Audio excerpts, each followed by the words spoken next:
बाळा, इतका थकून का बसलास? जीवनाच्या लढाईत दमलास का? तू म्हणतोस, स्वामी आता माझ्यात ताकद नाही, आता सगळं संपलं. पण अरे वेड्या, तुझ्यातली ताकद तुला दिसत नाही, पण मला ती स्पष्ट दिसते.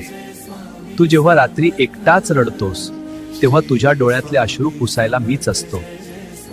तू जेव्हा मनातल्या मनात तुटतोस, दिवसला सारायला मीच उभा असतो. तुला वाटतं सगळं संपलं, रस्ता बंद झाला, पण खरं तर बाळा, ही नव्या अध्यायाची सुरुवात असते. पण त्या तुला मजबूत करण्यासाठी जायचं आहे. फक्त एक गोष्ट लक्षात ठेव, हार मानू नकोस, विश्वास सोडू नकोस.